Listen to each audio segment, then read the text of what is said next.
This is VK6ARN, Newswest. We are a community organisation and we've been serving up the best amateur radio news in Australia since 1931.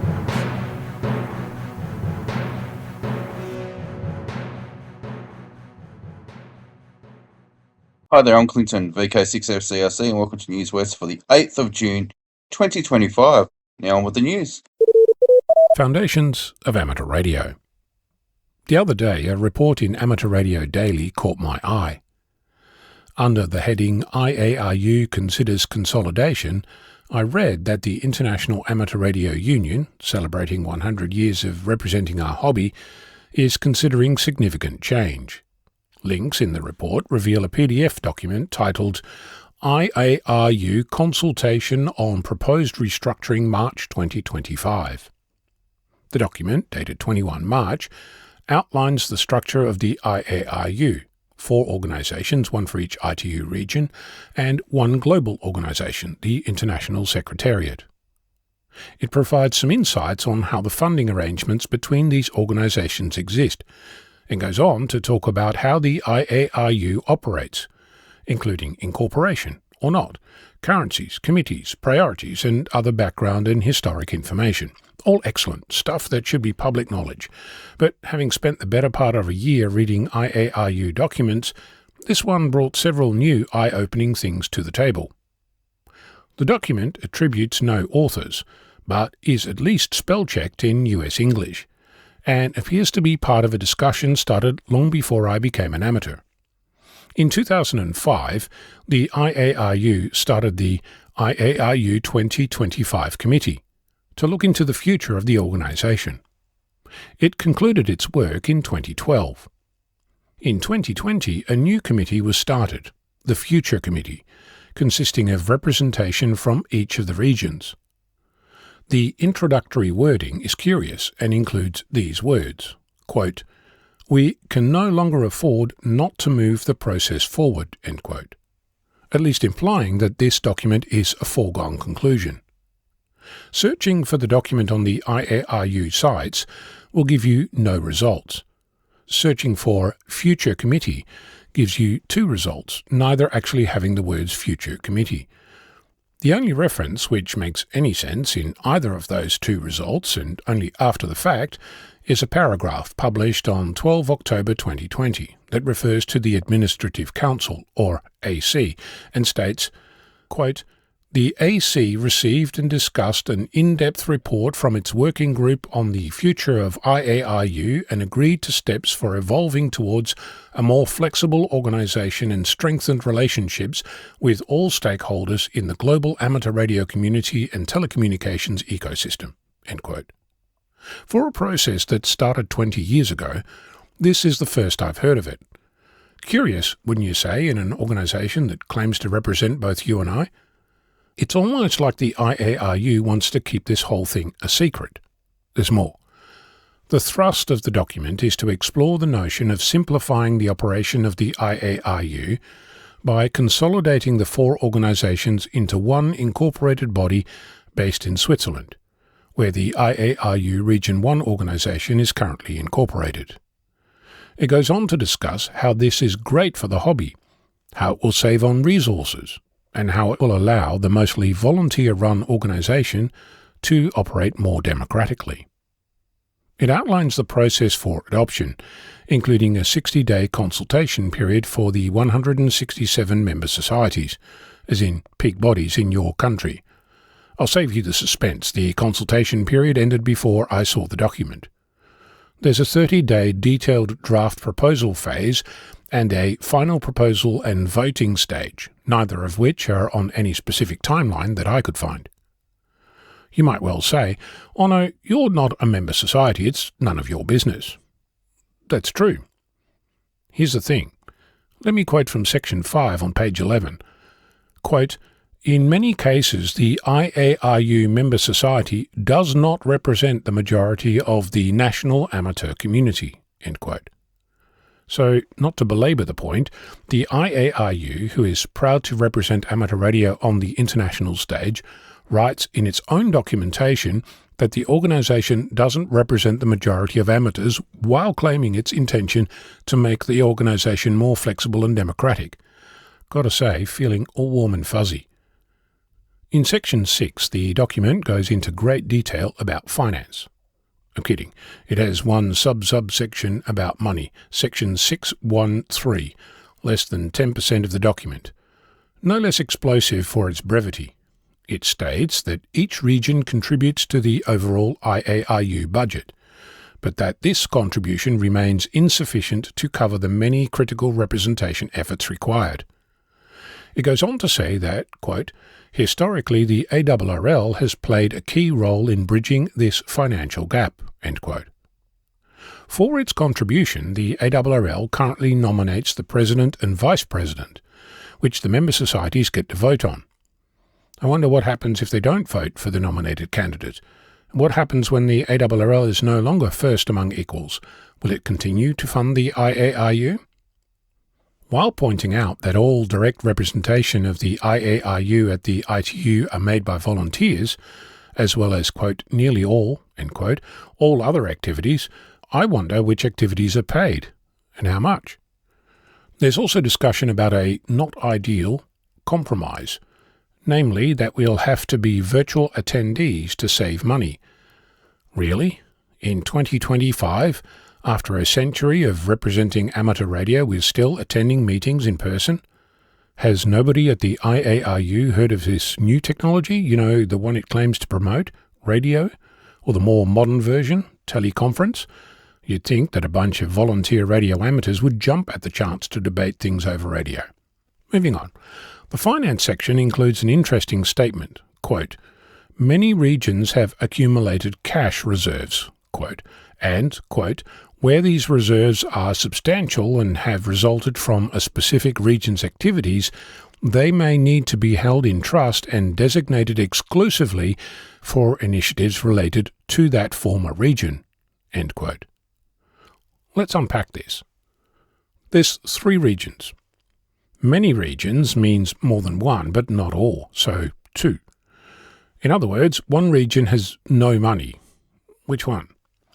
Moreover, substantial reserves from a specific region means one of the other 2, so 1. So it made money, it's substantial, it's intended to be designated exclusively for that one region. Which one? The Wireless Institute of Australia, which claims to have existed longer than the IARU and the ARRL before it, was a federation. In 2004, the regulator indicated that it should consolidate its efforts because apparently the various state WIA organisations, quote, could never agree on a single outcome, end quote. This organisation was incorporated in VK3, where it continues to exist as a first among equals. Curiously, the Victorian, Tasmanian and South Australia with Northern Territory divisions of the Wireless Institute of Australia are each still incorporated and active. Today, if you're in VK6, like I am, your experience of the WIA is completely different from that if you're in VK3, and to a lesser extent VK2. Remind you of anything? The document mentions that, quote, only fully paid-up member societies in good standing have the right to vote, end quote, and, quote, the current fee structure will need to be harmonised across all 3 regions, which may lead to increased dues for some member societies, end quote. That tells us that some member societies will have to pay more money, and if they don't, they won't be able to vote. I wonder if these are members of the region with all the money or from the region without money. I'll remind you that member societies have already been acknowledged by the IARU as being underfunded, offering reduced services with some member societies being disbanded. The point being that we are finding out, behind the scenes, after the fact, of a process that has been in play for 20 years, that aims to create a single harmonised body whilst exacerbating existing inequities, and doing so in secret. Is that the kind of body that you want to represent you on the world stage? Is this something that your member society knows about? Is it actively participating? Does it share that information with you or hide it? Are you informed, or did you learn more today from me than you have in the past 20 years? Before I leave you to your thoughts, credits to Kale, Kilo 4 Hotel Charlie Kilo, for publishing the story, and thanks to their source for sharing the document. I'm Ono, Victor Kilo 6, Foxtrot Lima, Alpha Bravo. This is Newswest, your amateur radio news on VK6ARN, originating on the Newswest linked repeater network and HF relays. Maurice Veith, K6HLY, has established a WinLink gateway on 147.550 at his home, QTH, as part of the Peel Amateur Radio Group WinLink gateway range of frequencies. That new 2-meter frequency again is 147.550. Maurice also hosts a WinLink gateway on 80 meters from his home, QTH. Peel Amateur Radio Group WinLink gateways also operate on 40, 20, and 15 meters plus 70 centimeters. Frequencies are listed on the Peel Amateur Radio Group website. Hello everyone, this is Clive, VK6CSW, reminding you that tomorrow is the first Monday of the month, time for the Radio Amateurs Old Timers Club of Australia's June Bulletin to go to air. Firstly though, Perth members and friends are advised that following last month's very successful lunch at the new venue in Balcatta, this month's lunch on Tuesday, June the 10th, will once again be held at the 7 Mile Bar and Bistro, 501 Wanneroo Road, Balcatta, starting at about 11:30. If you will be attending, please email lunch coordinator Alastair, VK6ATX, ASAP, so that he can book you in. Alastair's email address is vk6kif@bigpond.com. Once again, that's vk6 Kilo India Foxtrot at bigpond.com. Full details of how to get to the 7 Mile Bar and Bistro, together with the hotel's website, including menu details, can be found on the new and much improved RAOTC website. Just put RAOTC into your favourite search engine and then navigate to lunches.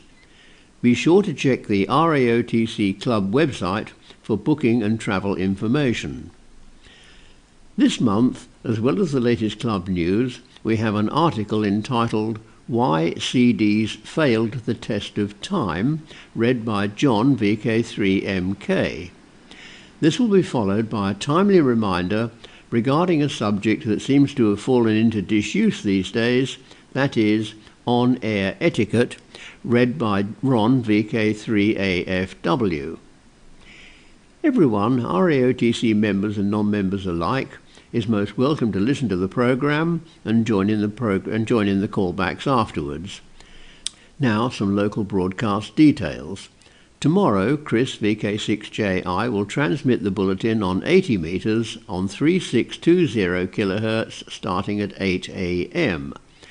At 9 a.m. local time tomorrow, there's a transmission via digital mobile radio on the VK-DMR network Talk Group 5. At 10 a.m. local time, the programme will be transmitted via the Newswest linked repeater system, simultaneously with a 40-metre transmission on 7088 kHz, again by Chris VK6JI. At midday, that is 0400 Zulu, there's a transmission on 10 metres on 28.450 MHz from Mike VK8MA. On Wednesday, June the 4th, we have a D-Star broadcast at about 5:30 p.m. WA local time. This will be transmitted via D-Star Reflector 91C following AR Newsline. On Sunday, June the 8th, repeats of the RAOTC Bulletin follow the 160-metre and 80-metre broadcasts of the WIA News, both of which now start at 6 a.m, and again after the 40-metre broadcast, which now starts at 8 a.m. Just repeating those new start times: 80 metres at 6 a.m, 40 metres at 8 a.m, both conducted by Chris VK6JI. Full details of all transmissions, times, modes and frequencies can be found on the RAOTC website, and if none of the transmission times suit you, you can download the audio file at any time from today from the club's website. Tune in tomorrow for the June RAOTC broadcast, and we look forward to hearing your call sign in the callbacks. 73 from Clive, VK6CSW.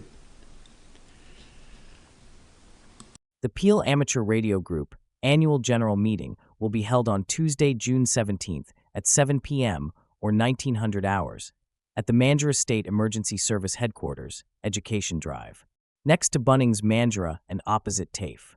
All welcome. However, only financial PRG members can vote for office bearers for 2025 to 2026. So make sure you pay your annual subs ASAP. Good morning, fellow amateurs and shortwave listeners. Roy, VK6X-Ray Victor here, with this week's helpline for the 7th of June. It's halfway through the year already. I have no new items this week, but I do have a repeat from last week. We have a Daiwa antenna tuning unit model Charlie November Whiskey -417 in good condition, $80. A Kenwood Tango Mike model 2-meter transceiver 2550 in good condition also, $50. And they have a Uniden Bearcat receiver. It's a Uniform Bravo Charlie 9000 receiver, good condition, $40. Have two Bofang handheld UHF transceivers. They're the BF 777 Sierra, and they're $20 each. There's one charger for the above UHF transceivers for $10. Please contact Keith Peterson, VK6 Papa Tango. His email address is keithpeterson962@gmail.com. I spell for you Kilo Echo India Tango Hotel Papa Echo Tango Echo Romeo Sierra Oscar November figures 962@gmail.com. I won't go through that again. You got it the first time, didn't you? I hope. This is Roy. That's all I got for you this week. 7-3. And if you have any items next week, please contact me. The address VK6X-Ray Victor @bigpond.com. After a year's frustration, I finally got my email working, but now nothing else works. Out of the frying pan into the fire. Cheers. 7-3. Hi there, it's Clinton, VK6FCRC, back with you. And did you know that Newswest is now on YouTube? Type in youtube.com/@Newswest weekly podcast -Kilo Zulu 7 Yankee Charlie. Oh, and before I go, I'd like to thank those watching on YouTube or ATV, the readers, and you for listening. I'd also like to thank our team, the broadcasters, and those submitting content each week. Please stand by now for callbacks after the broadcast, or head over to the VK6.net website and fill out the forms so we know how many people are listening each week.